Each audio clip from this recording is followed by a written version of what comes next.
Have you ever wondered if there's a system of medicine that's less about just treating symptoms and more about understanding the entire universe inside you?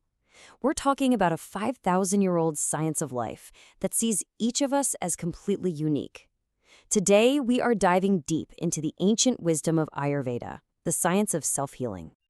And this quote, "This is everything." This is the absolute heart of Ayurvedic philosophy. It's not just a nice, poetic idea. It's the foundational principle. The idea is that you aren't separate from the universe, you are the universe, just in miniature form. The same forces that create galaxies and drive the seasons, they're happening inside your body and your mind, right this second. So this is really the big question for us today. What if you had a map for your own inner world? A kind of user's manual that helps you understand why you feel the way you do, why you crave certain things, and how to find your own personal point of balance. Well, that's exactly the promise of Ayurveda. So let's start at the beginning. We're not talking about some new health fad you saw online. Nope. Ayurveda is one of the world's oldest holistic, meaning whole body, healing systems. It was first recorded over 5,000 years ago in the Vedas, the ancient holy texts of India. The name itself tells you pretty much everything you need to know. Let's break it down. A U in Sanskrit means life, not just life in the abstract, but your day-to-day nitty-gritty living. And Veda means knowledge or science. So put them together, and Ayurveda literally means the science of life. It's a practical guide to knowing yourself.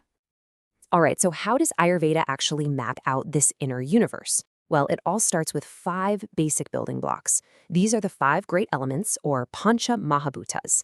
The ancient sages, the rishis, had this incredible insight that everything in existence, from a star billions of miles away to a single cell in your body, is made up of these 5 principles. Now, what's so cool about this is the flow. It's not just a random list of elements. Ayurveda sees this beautiful, logical sequence to creation. You start with the vast, empty potential of ether, or space. Out of that space comes movement, that's air. The friction from all that movement creates heat and light. Hello, fire. That heat then causes things to liquefy, creating water. And finally, the molecules in water bind together, becoming solid, and that gives us earth. See, it's this gorgeous cascade from the super subtle to the super solid. And this is where that you are the universe idea really hits home. Ether isn't just outer space. It's the space inside your mouth, your lungs, your cells. Air isn't just the breeze. It's your breath. It's the nerve impulses firing in your brain. Fire isn't just the sun, it's your metabolism, it's the acid in your stomach, it's that spark of intelligence in your eyes. Water is the blood in your veins, the fluid in your joints. And earth, that's the solid stuff, your bones, your muscles, your teeth. You literally have the whole cosmos inside you. So, you've got these 5 elements swirling around inside you. But how do they, get organized? They combine to form 3 primary energies, or life forces, called the doshas. You can think of the doshas as the 3 main managers running the whole show that is you. They govern everything. First up, we've got Vata. Vata is made of air and ether, and it is the energy of movement. Seriously, if anything moves in your body, Vata is behind it. Your breath, the blinking of your eyes, the circulation of your blood, the thoughts racing through your mind, that's all Vata. It's light, it's quick, it's dry, just like the wind. Next is Pitta. This is the energy of transformation, and it's made from fire and water. Pitta is basically your inner furnace. It digests everything, not just the food you eat, but also the ideas you take in and the emotions you experience. It governs your metabolism, your body temperature, and your ability to digest life. And finally, we have Kapha. This is the energy of structure, made from earth and water. If Pitta is the fire, Kapha is the substance. It's the glue that holds your body together. It governs your physical form, your immunity, your stability, and all the lubrication in your body, like in your joints.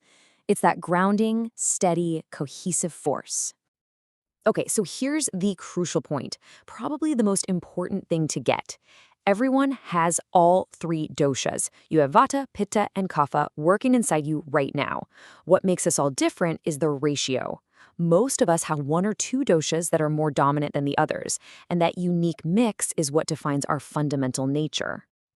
And this brings us to one of the coolest concepts in Ayurveda, your Prakriti. Your Prakriti is your own personal blueprint, your unique constitution. It's the specific mix of Vata, Pitta, and Kapha that was set the moment you were conceived, and it doesn't change. Think of it like your factory settings. Understanding your Prakriti is the absolute key to unlocking your personal path to health.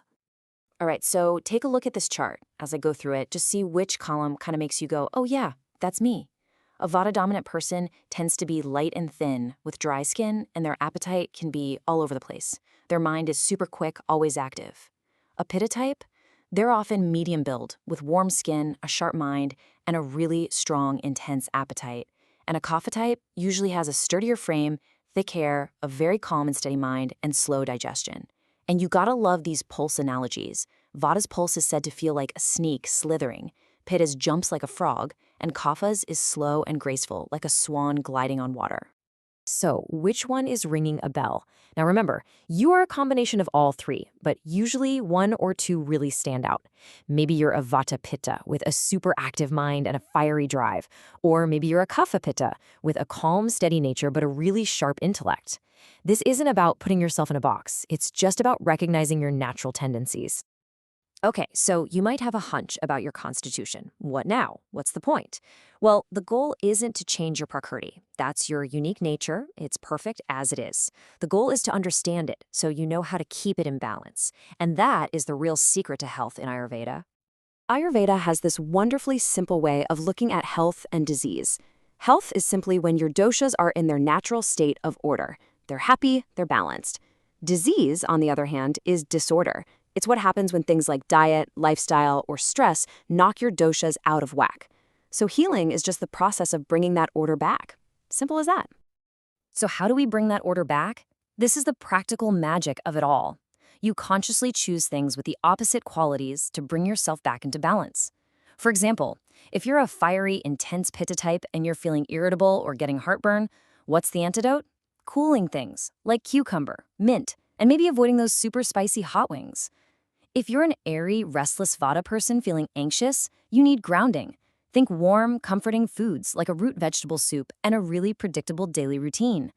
And if you're a steady, earthy Kapha person feeling a little sluggish, you need stimulation. So, invigorating exercise and pungent spices like ginger and cayenne can help lighten things up.